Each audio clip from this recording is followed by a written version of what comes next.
College Jazz Archive today in San Diego, which has become a much more desirable city to live in because Chubby Jackson lives here now. Thank you. And instead of giving my normal brilliant introduction, I think we should turn to Duffy Jackson. What are you referring to? I'm referring to one of your offspring. Oh, He invented the five-string bass with the happy face. Fun, humor, and excitement I was know his him. game. He wanted to groove the people so they'd feel the same. His name is Chubby. Chubby Jackson is his name. And the best part about it, he's my dad. Do some scat, monkey pop.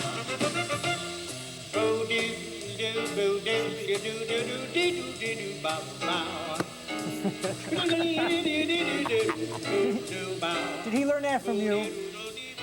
you know, when he was this big and we would drive in the car together and like raining like it is, in the windshield wiper, I was always scatting because I was thinking blues. Yeah. And so I think if I remember back, he was this big and he started boo, boo, boo, doo, doo. Now I said, yeah. Boo, boo, boo, boo, doo, doo. And he can scat now. Have you heard him? Oh, yeah. Checking it out. Yeah, Chub. Well, I've been looking forward to this time to Yeah, me talk too, with Mom. you. And the things that I read, they always mentioned, of course, that you were a stellar bass player, but that you always brought a great deal of energy to whatever you did. Mm-hmm. Have you always been a person with high energy as a kid? Were Yeah. you one of those kids Yeah. with, you know? Well, right up to date, I wanted to notice I can cross my legs just the same as you do. And when I was real fat, it was always like this. Uh-huh. You know? But now, look at that Yeah, I'm not suave- sure your nickname exactly fits you anymore, but No. I think you're stuck with it. No, I'll tell you, that was so wild. After losing 109 pounds, Monk, getting back into the swing of things, I'd run into people and they say, hey, Chubby. And I had to go through a whole period of, don't call me Chubby, I'm Yeah. next to gorgeous. Yeah. But turning that whole thing around, when I was with a band at one time by the name of Raymond Scott. Is that? Mm-hmm. At any rate, my first name is Greig, G-R-E-I-G. And we were rehearsing in a place in New York, NOLA Studios, and the drummer, Andy Picard, dropped his brushes. So I leaned over and handed it to him, and he said, thanks, Chubby. Well, I went absolutely berserk, because all through the high school, if anybody would say to me, Fatso or Chubby, you know, I'd feel like the left guard on an offensive team, you know? And so I said, don't do that, man, please. Trombone player on the other side of the drums said, what's the matter, Chubby?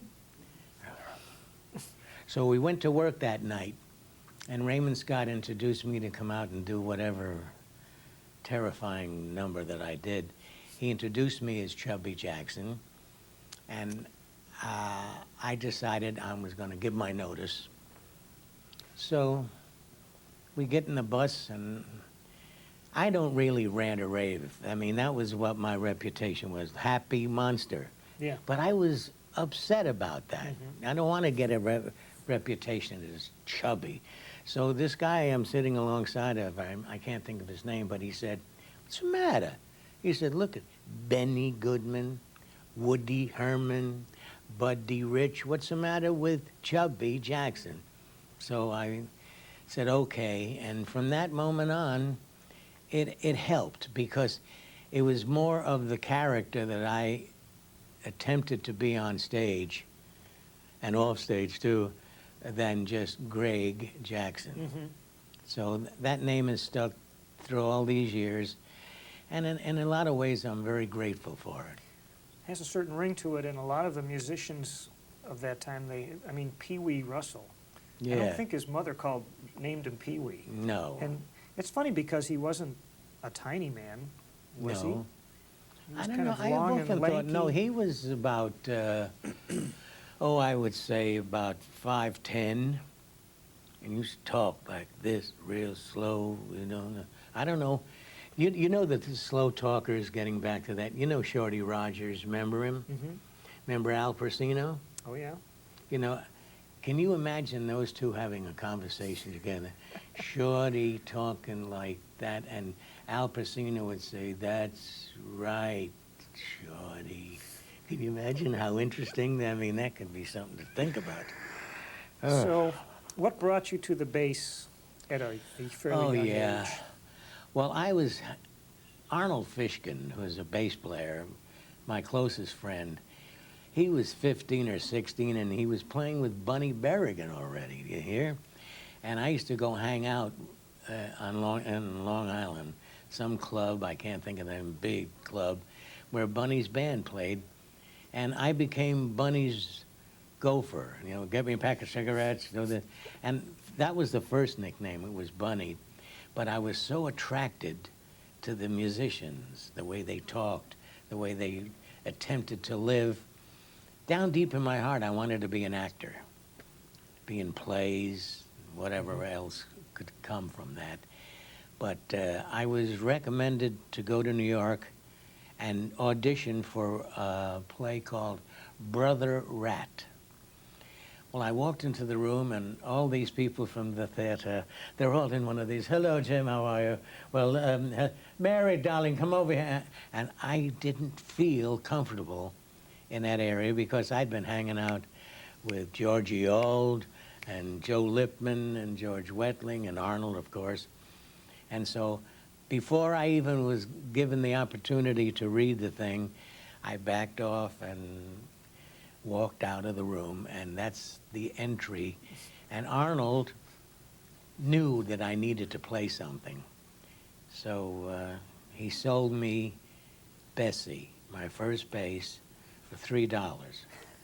But the interesting part, I played a club date that night on drums, on bass. But here's the beauty of it.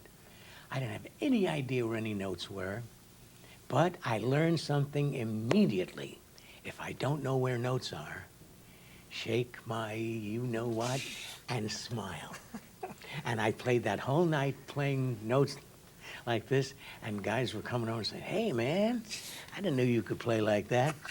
I've lived a career of that. I have. And, you know, I've talked to Milt Hinton about this, because my nickname for him is Smiley. No matter where he's playing, if he's playing with a jazz group or a polka band, you can count on it that he's one of these. Yeah. So, not recently, I met Jay Lenhart out here, and Bob Haggard and Milt Hinton, and we were all talking together, and I said, "You want to know the real truth behind bass?" And we were sitting there like this. I said, "When you get lost, hit a B natural on the A string, because like you get the release of a song, or you're playing Darn That Dream, and then you know anywhere, hit a B natural, because then you got a breath that it may, well, you could slide up to the C, or you could slide back to the B flat, or you got the open strings. It gives you that extra breath. So, and when you get right there, give it one of these things. Go gong, gig a doggone, and everybody goes, "What a bass player." And these guys flipped out because we all knew exactly what I was saying. They've all been, every bass player I've ever known in my life is playing up there like this, and then some guy calls out a tune and you go, oh. And you get to the middle part, and you know, every saxophone player is playing beautifully, Yeah. and you have a choice to play maybe the way they play today a lot, you know, Yeah. which can give you another breath to find out what the next note is. But that is funny, the B natural sequence. Isn't that I lovely? remember that, and I feel sorry sometimes for the bass players. Like at these parties, you know, they're calling all these tunes, Yeah. and it seems like you can never know every tune. That's And right. the bass player's got to be on top of it. Yeah, right. You know, I mean, a saxophone player can kind of Noodle. He can noodle. That's Yeah. right. And Thought from Or Wonder take Jam. the mouthpiece Oh, yeah, we're not- and change the reed. It's not working here. The Oh, microphone's man. off. I can't play, you know. Oh, God. But that's a good little thing to remember because you can slide down or you Yeah. can slide up. Yeah, with a big smile. Yeah. And this. Hi there. You know? And so everybody just says they don't care. It's a D flat 7, you know, in the release. Who cares? But I got even a worse story if you can listen to this for half a second. This is before the nickname of Chubby. I was living in New York, and I went to a little nightclub where they were welcoming home Benny Carter, Coleman Hawkins, and Hot Lips Page, and Slam Stewart and Nat Jaffe. And I went there, Mr. Hip, and I'm listening to them play, and they're my idols. And the second set is getting ready to play, and all of a sudden, Hot Lips Page comes over to me. He says, "Hey, man, Slam is in the dressing room, and he's not feeling good. Something's wrong. He's got a pain in his stomach." He says, "Can you fill in for bass?" And I went, "Oh, man." You know, that's another thing, when somebody pushes you and you hear you're playing with your... At any rate, I got on the bandstand. See, I can remember these things. I can't remember yesterday, but I can remember the first tune was Chinatown. I got completely lost, didn't know where I was, and Nat Jaffe, the piano player, was looking at me with a 4-letter word called hate.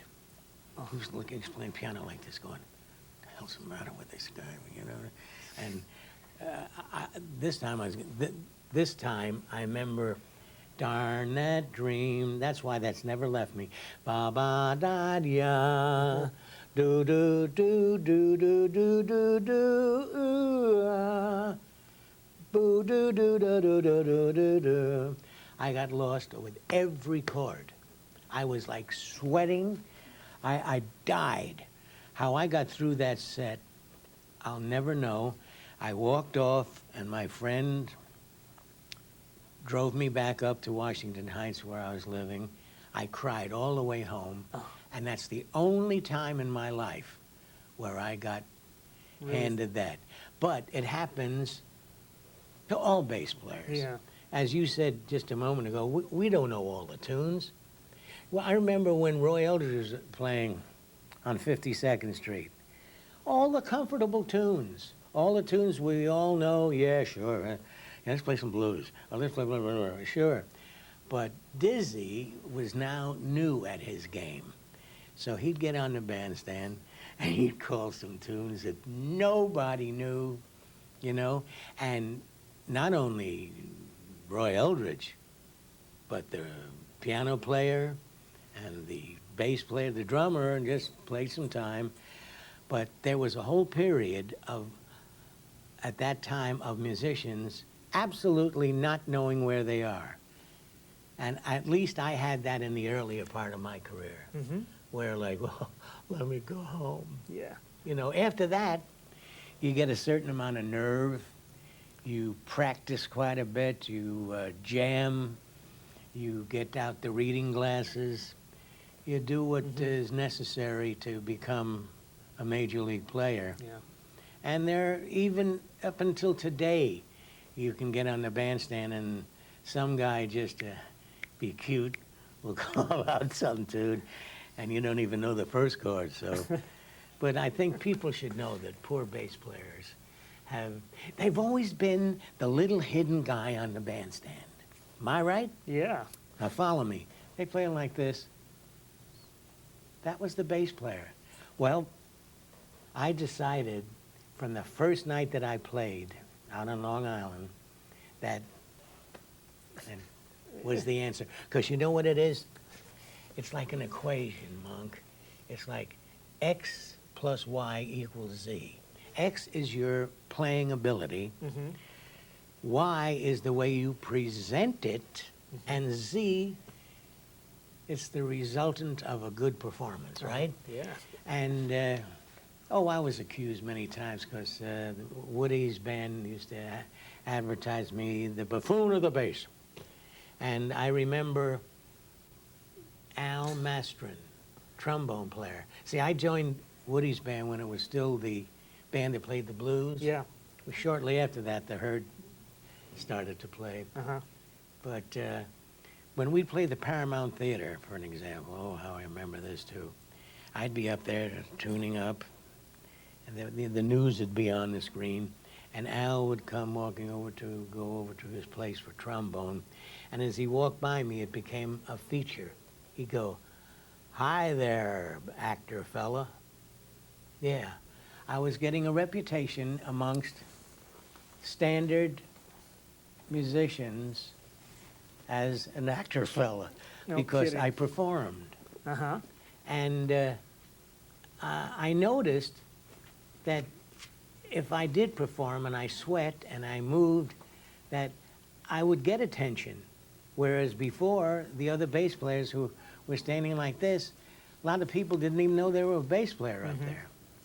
I want to read something to you. This is Leonard Feather's Oh, yeah, right. book from the 1960s. Yeah. And, it's got quite a long listing of you, and it says, amongst other things, most significantly, an able bass player, he was important as the catalytic agent or cheerleader whose personality sparked the Woody Herman Band. Yeah. His personality and comedy attracted attention without upsetting the musical value of the group. Yeah. You know, so somebody Yeah. was hip to what you were doing. Well, that was very music- important to me. See, my mother was in vaudeville for 42 years. My real father died at an age of 29. He was in a Broadway show at the Winter Garden Theater in New York called A Girl from Brazil. So I came from a family of performers. But I loved the actual growth of improvisational music. I was so in love and in awe of everybody, like, oh.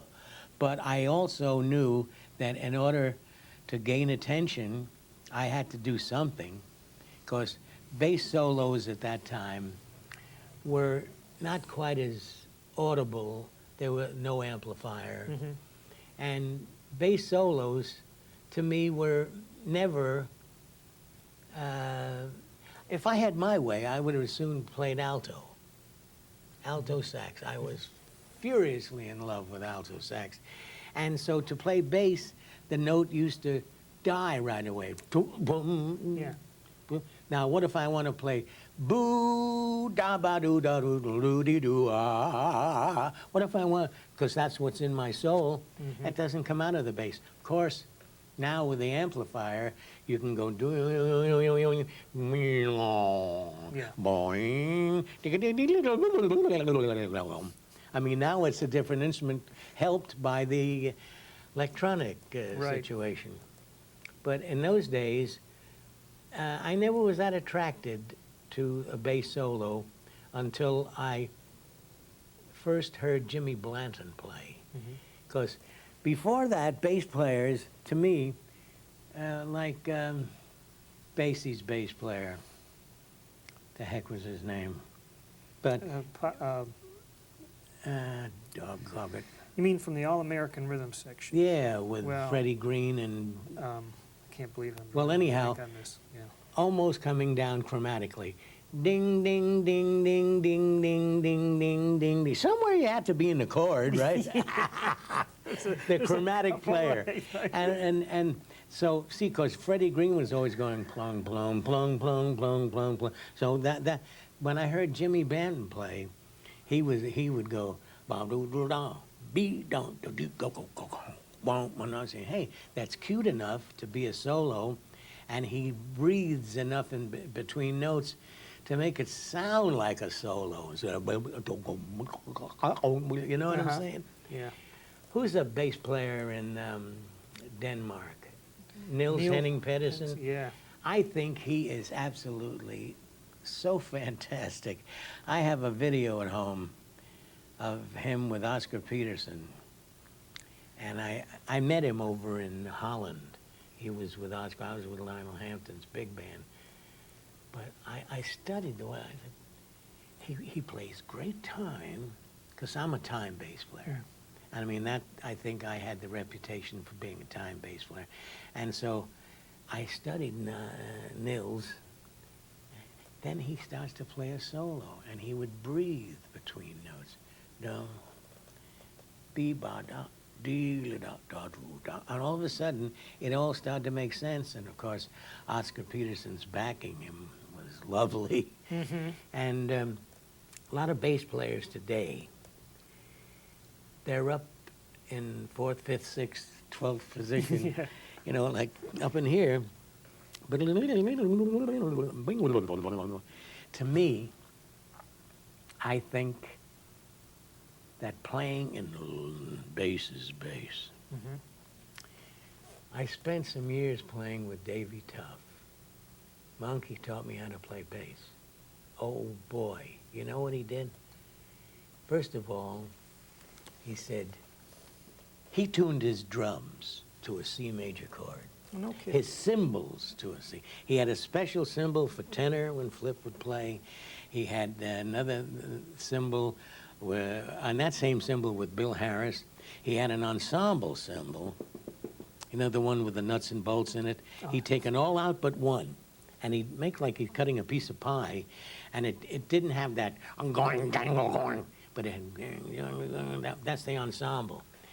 He'd say to me, when Flip is playing or this one's playing, he said, stay with him, right in here. Then, to make it more obvious and more exciting, go underneath Flip for a while. Way down in here. Then as he's starting to get a little excited, go up and come down and meet him.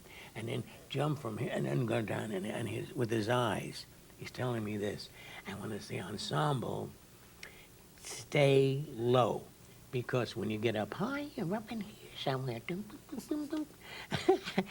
I mean, I know that's today's version of bass players showing off. Believe me. Yeah. Dum dum dum. Hi there, Jim. You know, like, did you see what position he was in? 16th position. Yeah, played 2 notes at the same time. You know, right? Man, down here. You'll find out if you listen to some bass players who are playing down low, pay some attention to it, and you'll find yourself getting a little more excited. You'll say, hey, because that's where it really, That's where it grabs it you. is. Because this was a absolute version of showing off.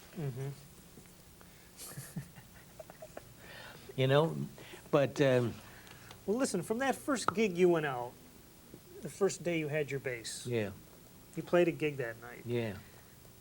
Probably you said to yourself, I have a few things to learn, right? So how'd you go about that? I mean, After that, yeah. well, it was shortly after that that I just graduated high school. So I went out to Ohio State in Columbus, Ohio. And I met, I can't think of his name now, but I started studying with a legitimate bass player from the school and had a good sense of humor and whatnot. And I was a little frightened by it, but little by little, okay. The man that really taught me was a gentleman by the name of Homer Mensch. He was a bass player with the New York Philharmonic. And he was like 6'3", big long hands, and if you'll notice, I have very short hands but wide hands in here. And he, when I first got to him, he said, pick up the bass. And I did. He says, is it comfortable? Yes. He taught me how to play the way my body looked, the way my hands were, my arms. Like, he wasn't saying, well, look, you're a bass player, here's what you got to do. He shorter arms. He worked around my physical being and knew, I told him in front that I loved classical music to a certain extent.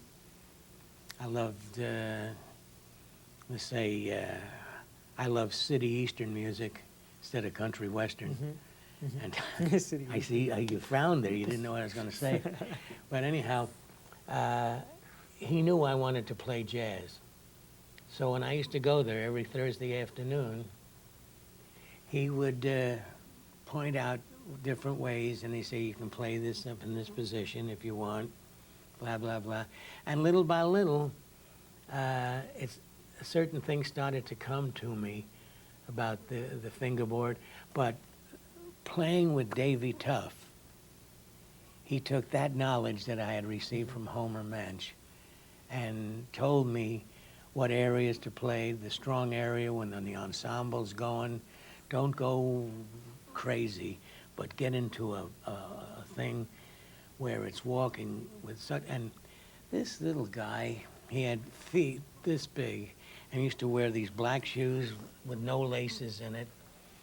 And I was in the early 20s in the Herman Band, and Dave was 41, which to all of us was like an older man, old, yeah. And he was so cute because, like, after a show, he would come by and he used to call me Snuggie. He'd say, Snuggie, did I play okay? Was I all right? I was saying, Dave, whew, boy, he did a thing at the Paramount Theater I've never heard in my life. I have to tell you this because it may groove you.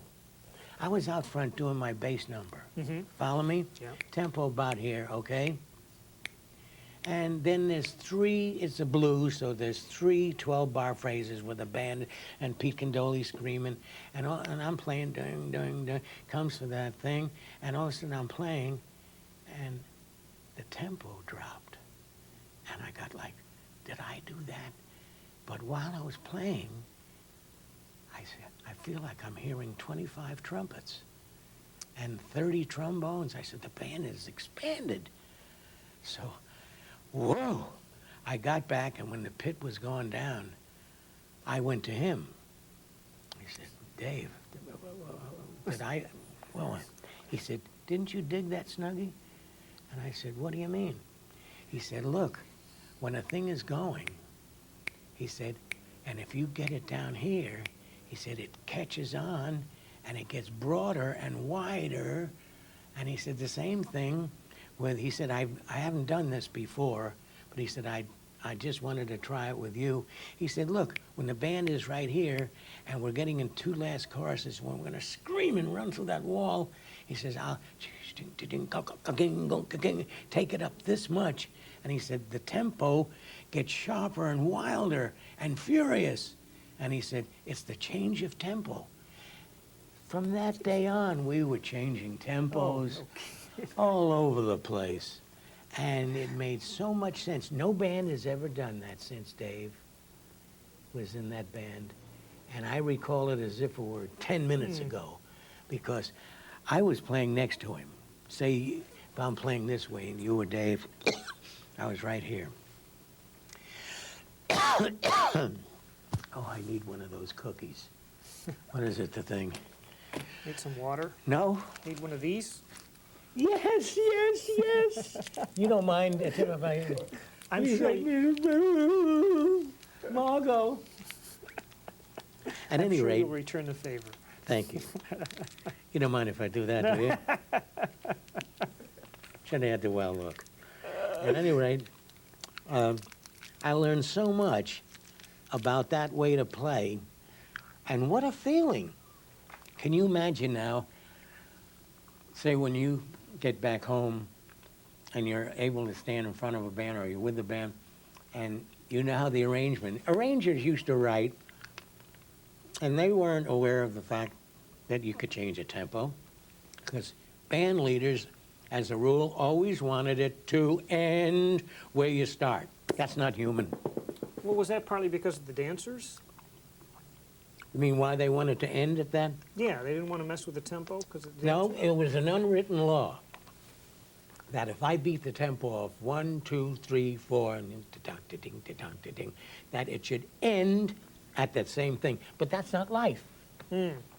Dave would explain it to me. If you're walking down Broadway and coming at you are 3 or 4 people together, you're walking, you got this tempo going, right? All of a sudden they get there and you have to slow down to let them go by, and you walk around them and you get back to your tempo but you may be walking a little faster or slower. That's life. And he'd say to me, same thing goes with music. An arranger writes something and it gets very exciting. Oh.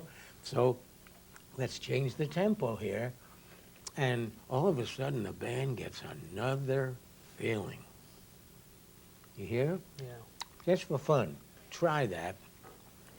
And just think of Dave and think of me, All right. because I would like very much to see when and if the big bands return, that they can have that facility, that reason for playing that way on a bandstand. It's a rhythm dynamic where you play soft, intense, loud, and screaming. Why not give the rhythm section the opportunity to take you and put you in different tempos? If you're playing saxophone and it comes out of the ensemble into you, why not, with your permission, take you right here now in that groove tempo? And you're saying, hey, that's cooking. And when it comes back into the ensemble, move up in here somewhere. Why not? Makes sense. Sure it Makes does. sense, like life, as you said. Mm-hmm. I'm always impressed by the physicality that must have been required to be an acoustic bass player at those times. Oh, yeah. And when I listen to this,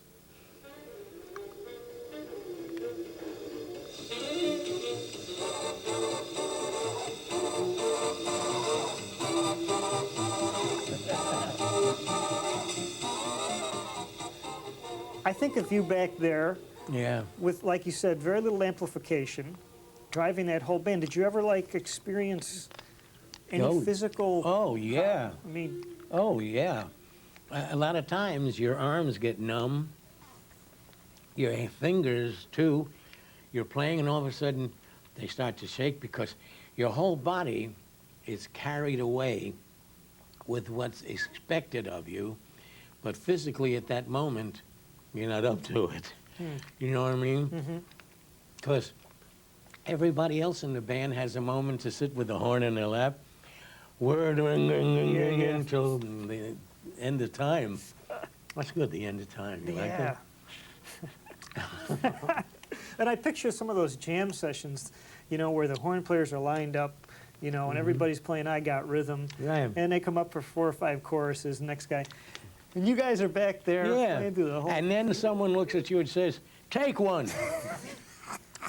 All right, take one. That's the laugh of the century. When somebody points to the bass player after 28 choruses have been in front and your hands are in one of these, you know, you walk around. I had hands on me that were so ugly. I used to keep my hands in my pockets all the time. You know, from playing, this is still not straightened out and whatnot. But Wow.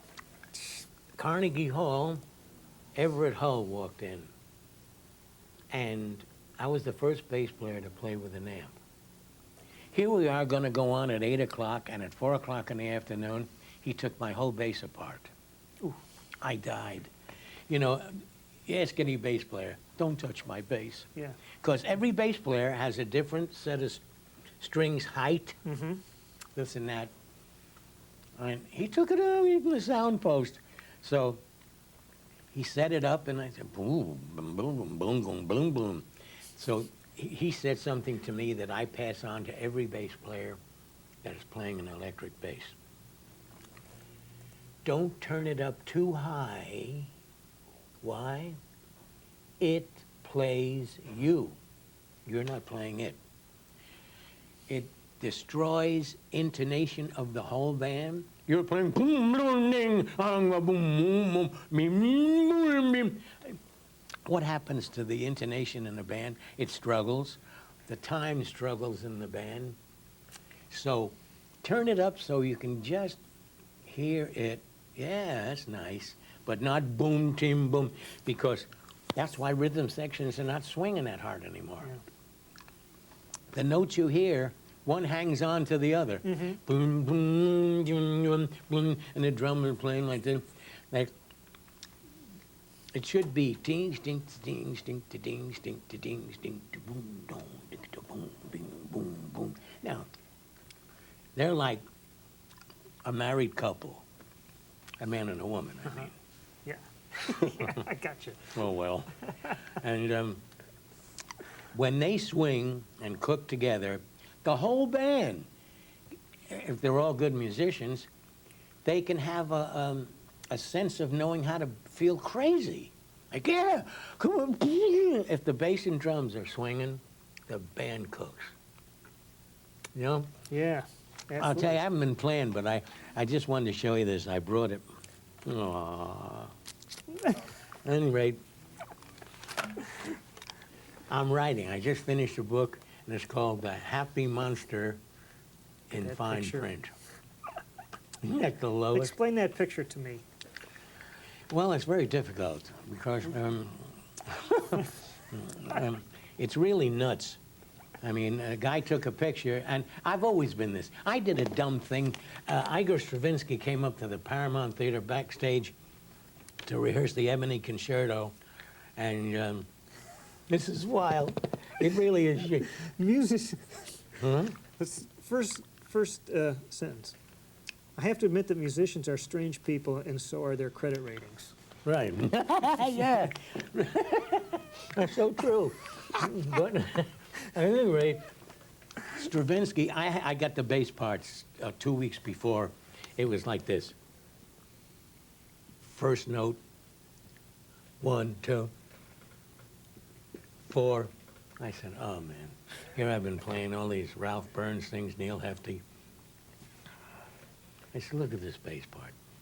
He came on, this little guy, and he went, 1, 2, 3, 4, boom. I got lost in the first part. You know why? Yeah.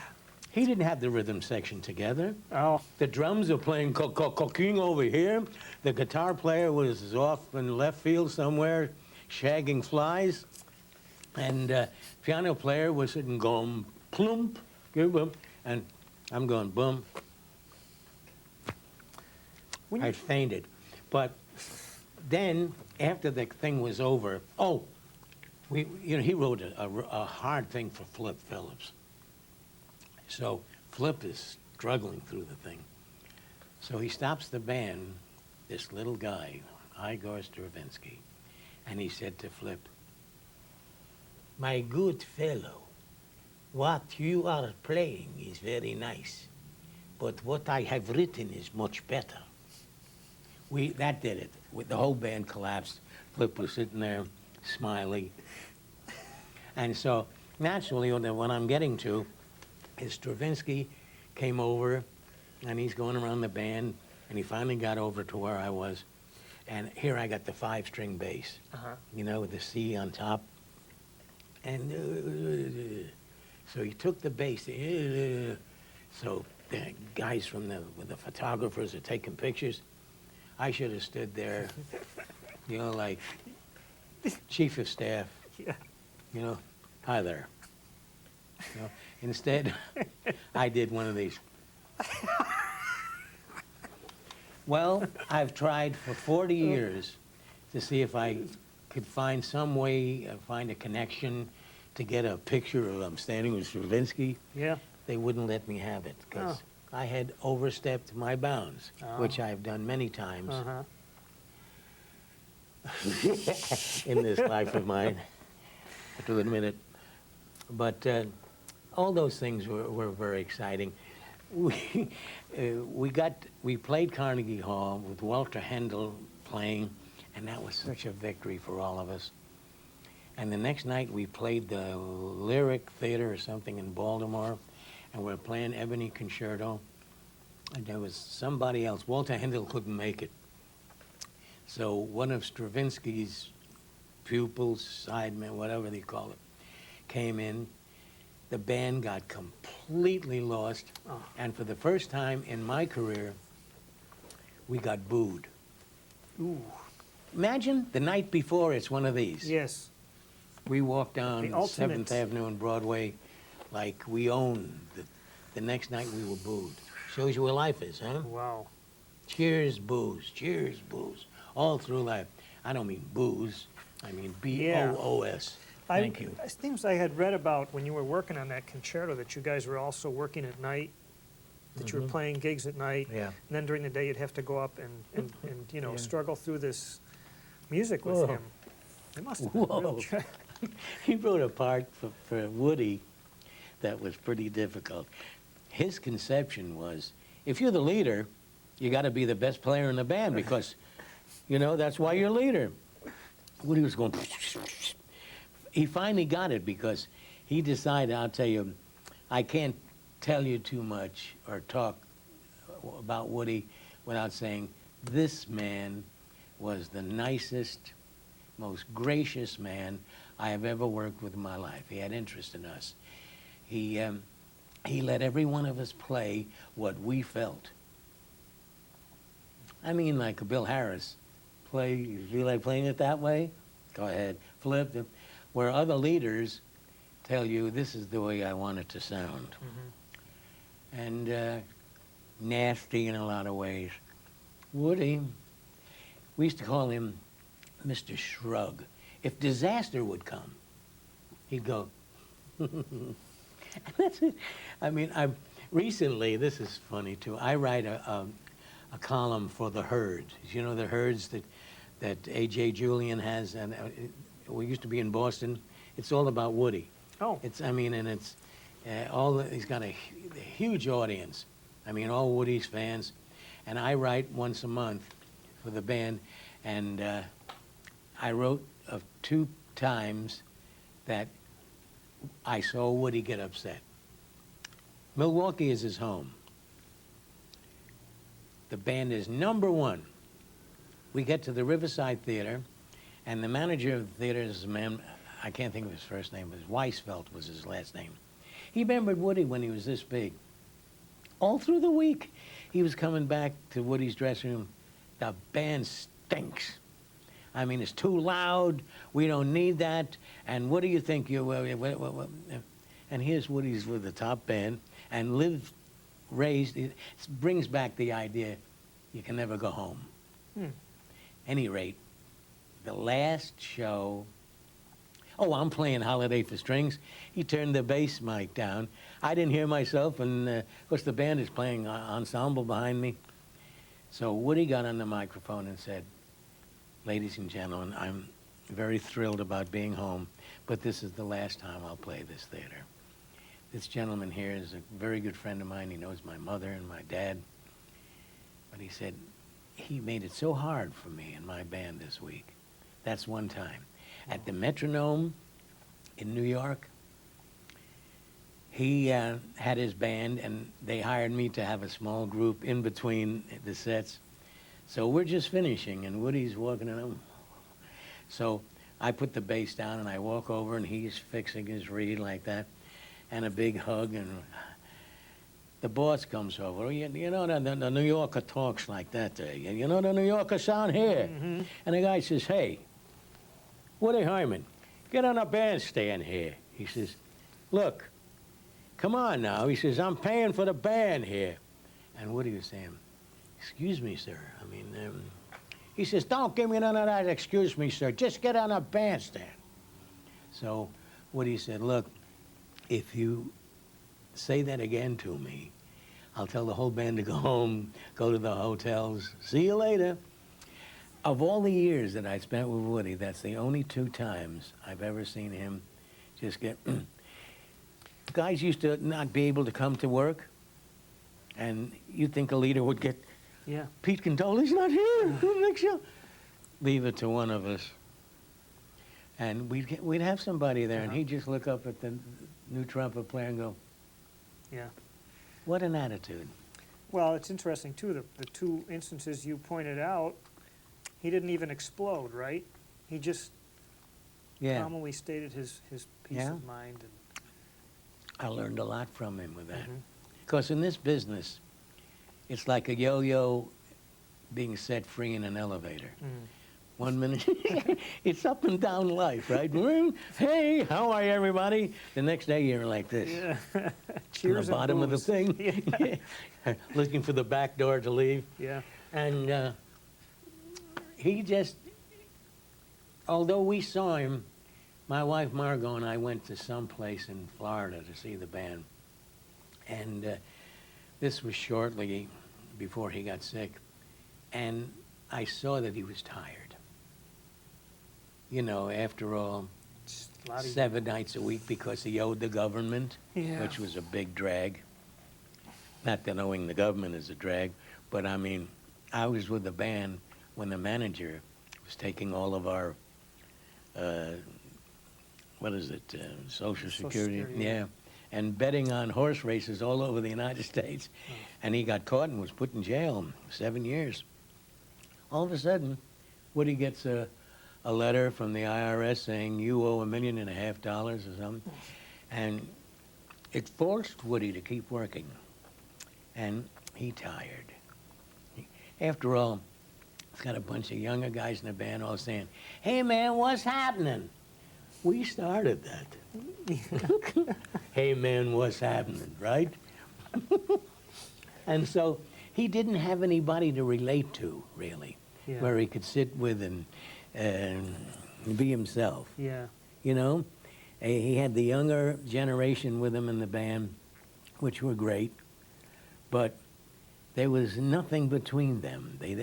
I mean, when I say nothing, there was a lot between them, years, Yeah. and it just didn't work that well. Well, 1945 and 46 and 47 were pretty big years for you. You won the Downbeat Oh, yeah. Poll and Esquire magazine. That's a funny story. This friend of mine, 2 friends, this happened a week ago. His name is Leo Edelman, a trumpet player, and another one is called Lou Mitchell. Lou Mitchell found this, and Lou Edelman Xeroxed it for me. Mm-hmm. It's the 1946 Esquire All-American Band, of which they've had a Gold Award, Silver Award, and a New Star, right? Yeah. Do me a favor, read the Gold Awards up there while I sit here and play with this toy. We have quite a lineup here on trumpet, Cootie Williams, Bill Harris on trombone, Benny Carter and Coleman Hawkins on saxophones, Benny Goodman on clarinet, King Cole piano, Oscar Moore guitar, Davy Tuff drums, Chubby Jackson string bass, Red Norvo vibes, and vocalist Louis Armstrong, Mildred Bailey, Ella Fitzgerald, with Duke Ellington arranging. How do you like that? I can't imagine you get any better than that. No. I had forgotten all about that. unbelievable. But you know something so wild about this, Monk? This whole thing was responsible and was the birth of what is now known as the Great Day in Harlem. Right here? Yeah, because all these guys were in that photo. And that wasn't called Great Day in Harlem. A lady by the name of Jean Bach put this whole thing together, a lovely lady, too. And whoever was available, I mean, Woody was not there because he was out of town. Lionel wasn't there. Duke wasn't there. But if you see that picture, I have a little picture of that with me. Yeah, we have it somewhere. back. Oh, you have it? At any rate, it all of a sudden became a Great Day in Harlem. And then, this is wild. 2 years ago, they sent for Margot and I to go to New York City to meet on the very stoop in Harlem that the original picture was taken in. There was only, 10 of us there. And the rest of them were gone. And it was a very wild get-together. The next day, at the Silver Cup Studios in New York, they must have had 130 or so, around that area, of all the greatest musicians in the world showed up to take more pictures. Including your son. Yeah, well, I brought Duffy in, and when we were getting ready for the pictures, I said, come along, stand right alongside of me, you know. And so I held on to him like, you know, so nobody came over and said, because he was younger, Uh-huh. you know. And I'll tell you, Duff, any way you look at it, deserves to be anywhere at his talent. He not only plays, like, to me, the best big band drummer, I mean it, but he plays marvelous bass, plays great piano, plays vibes, he scats, he Yeah. sings, and at this moment has a big band in Florida. As a matter of fact, tomorrow night they're doing a concert because he called me yesterday, and I told him I was coming down here to see you all, and he said, say hello. Yeah. And yeah, he's very, very artistic. He's been there like that since he's 4.5, 5 years old. I was doing a record date in Chicago, and I brought in Don Lamond on drums and Bill Harris on trombone. So Don stayed with me for a week, and he noticed that Duffy was, I had a bongo, I don't know why somebody gave me, hate bongos. You know why? It covers the bass note. It covers the bass note. Yeah, you hear bongos, bong, bong, bong, bong, bong, and you're playing bass, you don't hear one note of bass. Oh, stay out of my way. Yeah, right. As a matter of fact, never once did I play with the da da da da da Woody's theme. Uh-huh. Of course, it's gong gong cha gong. I mean, it covered every bass note. So what am I? I just stand there and wave. Hi there. You know, that's another thing. Yeah. Don Lamond said, "Look at the time this kid has." So he went down to some drum company, one of the big ones, and he got him some little second-hand set of and then a cymbal and then I do remember that he told Duffy, and I can say this to every drummer because what a thing of learning this was. He said, when you hit with the thing, don't let it bounce back. You lose control. Hit and hold it. When you hit with the bass drum, boom, hold it. Don't let it go, go, go, go, go, go, go. Or boom, boom, boom, boom. So I've held on to that training for a drummer, and so it's like we grew up together, Duffy and I.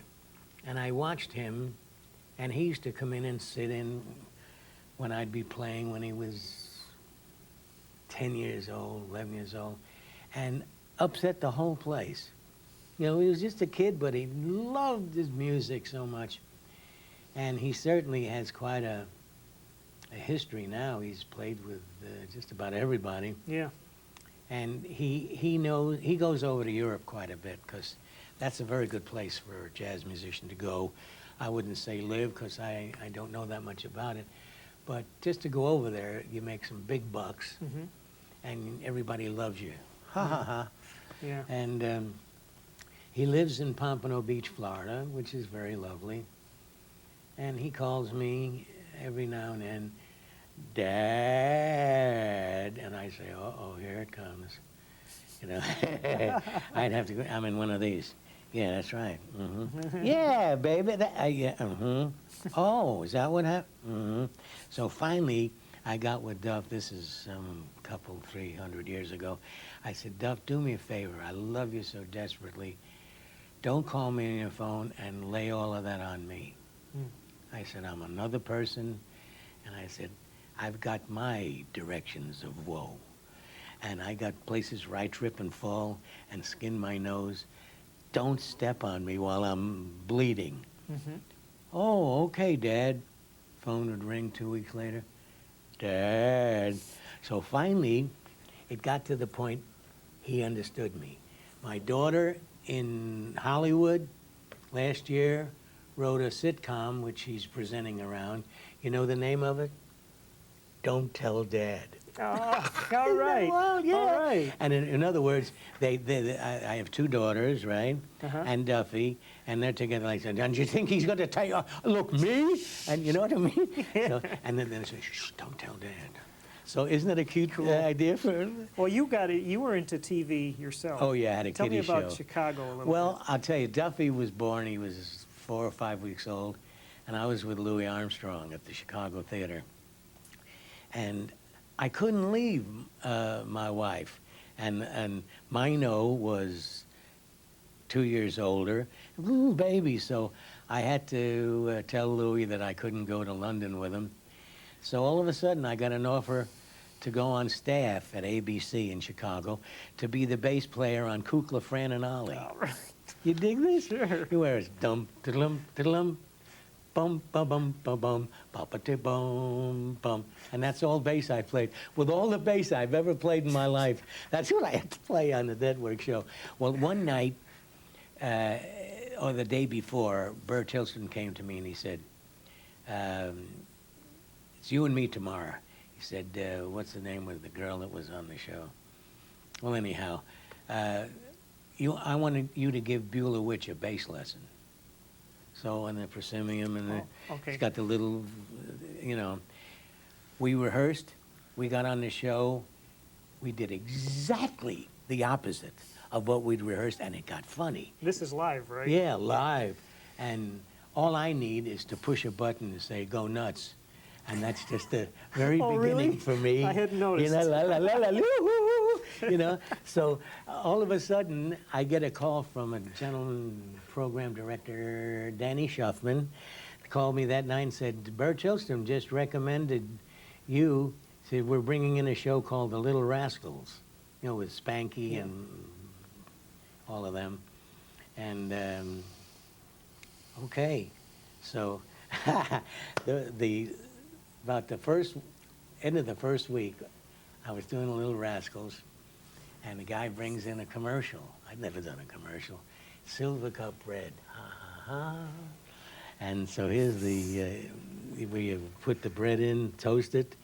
So the old man that's holding the cue cards, he had the cue card turned upside down with a commercial on it. And I knew I had to put the bread in, so I pushed the bread in, and all of a sudden it popped out and fell on the floor. The commercial I did should go down in history, because I might have been talking about like a Studebaker car, you know, or something. But I started to learn how to time myself, and guys like William Bendix, the Lone Ranger, Betty White, they were all guests on the show. And I'd never done that before. Jerry Lewis came on, and Jerry Lewis sat there like this. I've known Jerry for 900 years. He was like this with me. Like, go ahead, you're the host. Yeah. And I'm squirming to be funny. And all of a sudden, little Duffy, who wanted to meet Jerry Lewis so badly, he, of his own volition, walked on and stood in front of Jerry like this. You know? And Jerry said, who is this? So I said, this is my child. Well, for the next 5 or 8 minutes left in the show, it was a big scene between Jerry and Duffy, which got me off the hook. So as I look back at it, they sent me from, oh yeah, in Chicago, I got nominated for the Best Kiddie Show and won it. Would you believe this? I'll tell you why. It wasn't my fault. No, I mean this. We were on from 4 to 5, and all of a sudden, at 5 o'clock, on comes Mickey Mouse. When you're on television, if you have a rating of 2.3, you're a genius. Yeah. My rating from 4:30 to 5 was 26.5. Yeah, because of the people tuning in to see Mickey Mouse. So that's what helped it. So with that, they sent me to New York at ABC. So a combination of 13 years of doing a kiddie show, all the theatrics that I had learned, I was finding that I could progressively learn more of how to act, how to know a 60-second bit, know what cameras to look at, how to get cute. I mean, it's things that, and it was all live. None of it's taped. Do you have any of that video? Somebody footage? here in San Diego has a tape. He was a band leader out in Huntington, Long Island, and I ended up having high school bands coming on the show as guests. And he was one of them. And last year, I ran into him, and he says, I have a tape of yours with the Little Rascals from New York. He said, I'll give it to you. And that's the last we Yeah, talked. right. You know, Oh, you got to get that. Oh, gosh. isn't that wild? Let me ask you about a couple little things that I read Yeah. and often wondered if they could possibly be true. Something about Trummy Young Oh, yeah. hiding in your bass Oh, case. yeah. That was with Charlie Barnett's band. This is the truth. We were playing, and backstage, we're on stage, and backstage, there were two guys with the vests, and they really looked like who they were. They were COPS, and Charlie went off the stage while the band was doing something, and he's talking to them, you know, like, of course, he was probably afraid somebody Yeah, in the right. band was in trouble of some sort, you know. And but that's beside the point. But at any rate, the next tune was Mood Indigo, and on account of that, all the lights come down and lights from the bottom come up, and word was passed through to Trummy to get off the bandstand very quietly, and I had one of those big black plastic bass cases, and it fit him, and he got in and pulled the cover on him, and the lights came on and we finished the show, and where's Trummy? Ha ha ha. So that was the truth. We all cracked up. I mean, when that happened, I mean, it was all over the trade, as Yeah. everything else gets all over the Yeah. trade, that Trummy was hiding in my bass case. Uh-huh. That was true, yeah. Yeah. You and Bill Harris had, Oh, man, my Had some- favorite musician. yeah. You know, he looked, we had a band together called the Jackson Harris Herd. I'm supposed to be the idiot, right? Right? Bill Harris is the 6'3½". We used to call him the mortician. You know, can I stand up, show you Bill Harris? Never moved a muscle, right? Ha, ha, ha. We're playing the Blue Note in Chicago, and Dave Brubeck was the other band. Here's Bill Harris's whole life. He's playing Voodoo,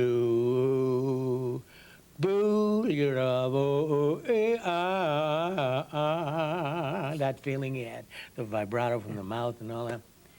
And his pants dropped down to his ankles. The whole place went nuts.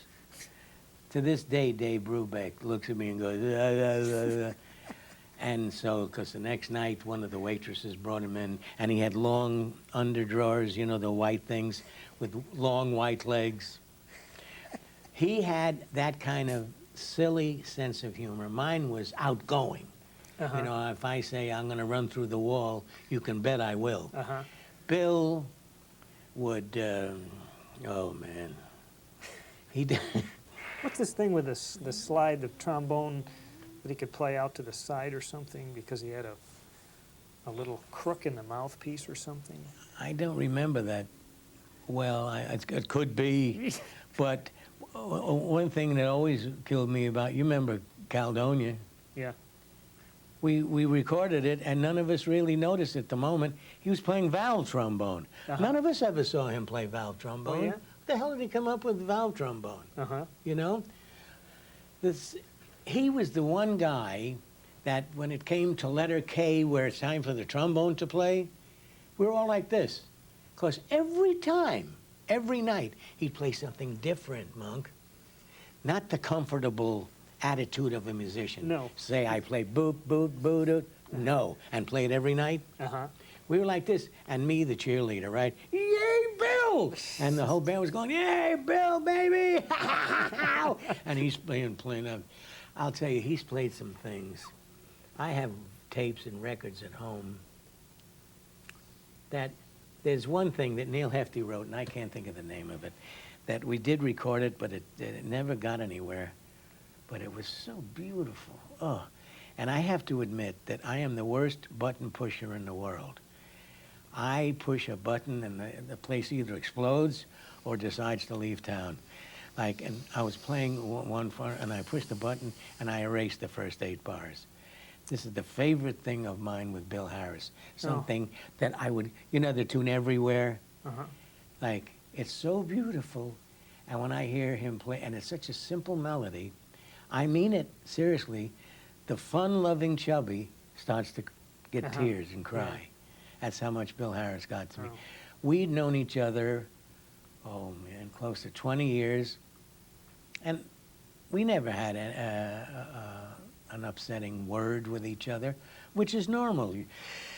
You with each other every day and night. After Yeah. a while, you got to do something that Right. you get, wait a minute. Right. You know what I mean? But never with Bill.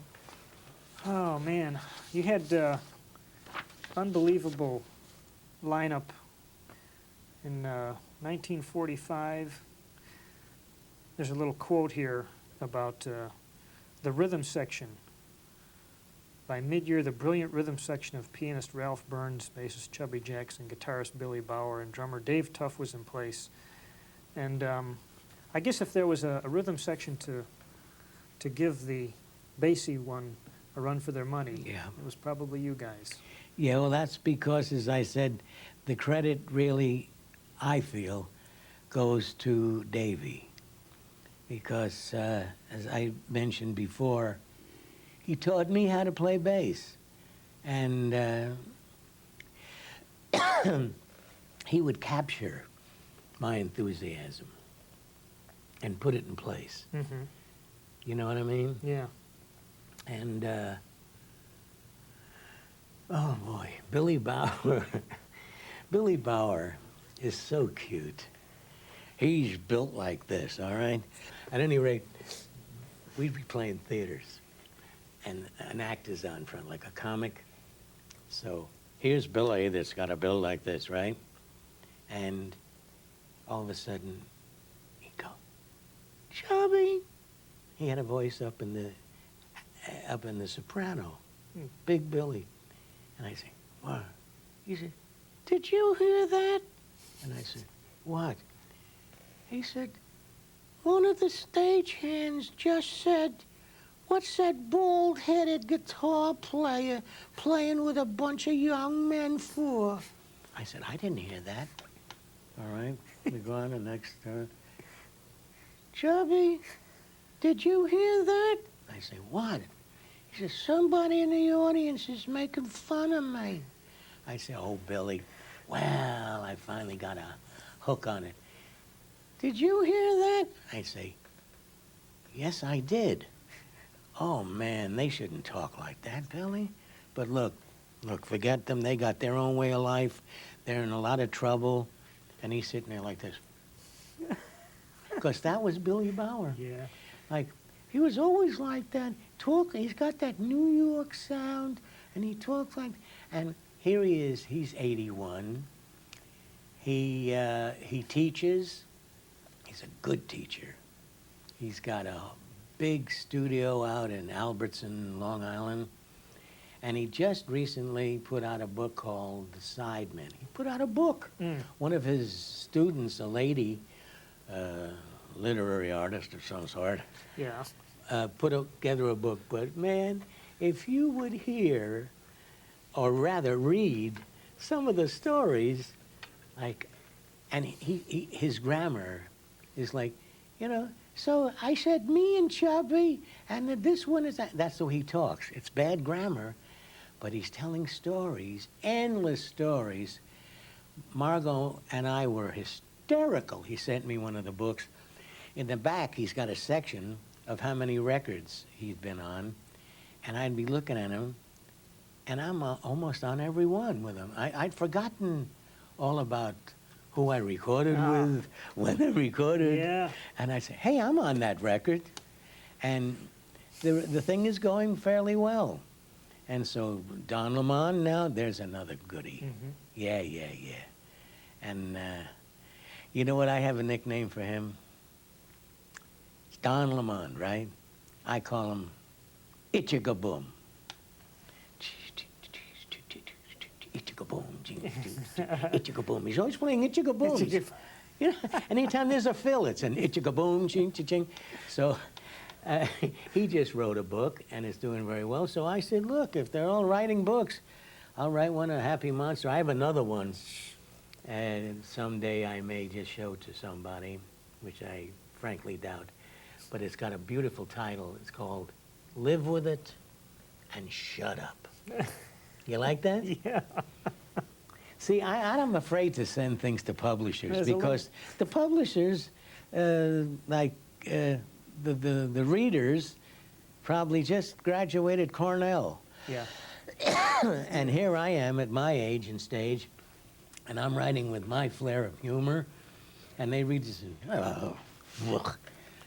I don't And then know. if I you get a could- Dear John letter from him saying, very nicely done there, Miss, yeah, Chubby, right. But, you know, we have, and I have no ruined my life for that. You know what that would do I to know me? you could stand that. I mean, Gold Award, and they told me I can't write. I can tell you have such a fragile ego. Yeah, well, Yeah, yes, in a way. But I am basically a swell guy. Well, listen, you brought one more thing here, and What's that? this little tape that you were Oh, gonna... yeah. Yeah. I'd like to show you something. Yeah. This is fun because, you know, I learned something, too, from Neil Hefti, Quickie. When he was rehearsing the band one time, and we get to letter H or something, and he stopped the band and he said, look, brass, take it this way. Boo-dee-doo-da, ba-boo-doo-doo-dee-dee-da-da-ah-da. And I was used to hearing scat singing from the older days, Cab Calloway, some of Louis Armstrong's things, Danny Kaye, ba-dee-dee-dot-moo-bum-bum-dee-dee-dot-day, you know?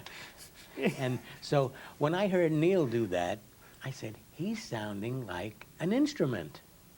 So I started studying that. Trombone, alto, whatever.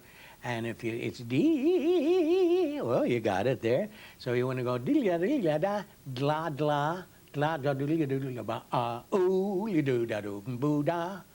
Make it sound like it's an instrument playing, and you're really joining the instrumental side of the band, rather than being the vocalist. Uh-huh. You dig? Yeah. So there's a tape I have. I have it right Oh, you here. got it in there? Yeah. It's So- just a rhythm section. Duffy's playing drums. Uh-huh. You just play the front part, and I'll show you what I mean. Okay. May take 10 bars before it gets there. Well, nothing like a little silence to build tension. 2, 1, 2, 3.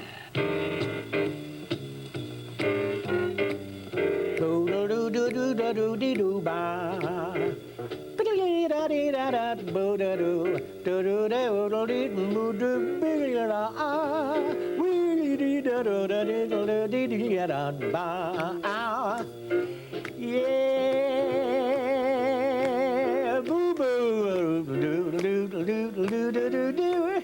Ooh yeah yeah da yeah da da do do do da do da do do do do do do ba blip blip blip blip yeah da da da ow boo do do bo do do do do yeah boo boo do do do do da.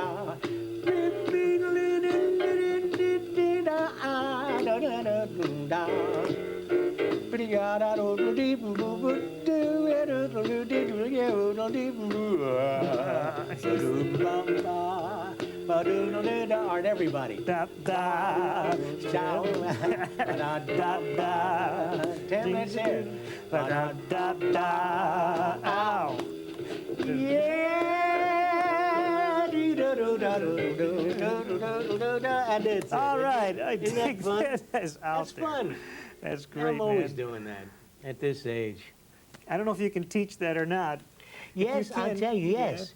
You know, whenever I perform, I say, all right, everybody, get, come on, let's get into it. So I'll do a thing like ba da ba ba ba da da. I say ba da ba da, and they never scat in their life. And while they're going ba da da da, I'm going boo do do do do do do do do ba, and here's a whole audience, like 200-300 people going ba da da da da, and the looks on their faces like I never did this in my life. Uh-huh. You know? And it's fun. And I think really seriously that scatting should become part. Can you picture the vocal department in any college, any university, that could take blues riffs and say, boo-doo-doo, with that kind of tape, boo-doo-doo, and I did it once when I was teaching in New York, and there were about 16, 18 people there, male and female, and I set them around me in a box form, and I had them singing, boo, boo, you do down, boo, doo, boo, and this over here, boo, boo, doo, doo, boo, boo, doo, doo, boo, and this over here, boo, doo, doo, doo, doo, doo, doo, and it was like an ensemble. Yeah. Now, if you can picture, for the first time in a music department, you know the difference sometimes between the vocal end of it and the instrumental end of it. They're friends, but they're in a different world. Yes. They really are. But can you see, yes, right. But can you see putting those two worlds together?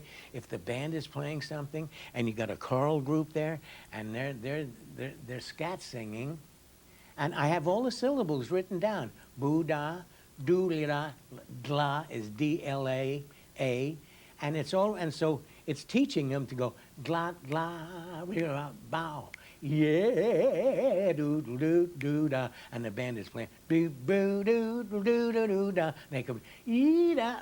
If they could get together, like what a thing in the future, huh? Absolutely. I think you ought to find a position I would as love head it. of music somewhere. Yeah. Yeah. I think that's good. I have one. Have I got time to tell you what I think of the big band that's coming? Please do. Okay. Picture this, huh? Sound like the Golden Girls. But there's, right, here's the stage, right? Yeah. And right in front, 1, 2, 3, 3 different rhythm sections. A raised level of 6 people on each thing with the rhythm section. No sections where it would be like 5 trumpets, 4 trombones, 5 saxophones. No. You have a lot of trumpets infiltrating that look, but what it is now, you got that raised platform, right? All right. Now we come up to this platform, and we've got 3 more suits of like tenor saxophone, trombone, soprano sax, trumpet, and all different molds of instruments, no section. And you've got 3 tiers, and it starts off like this rhythm section, and you got little where you can step down, and so guys are moving from different sections, walk down and join this. There's mic in front. This one comes up here. There's movement, action. That's what I'm talking, X plus Y equals Z. Yeah.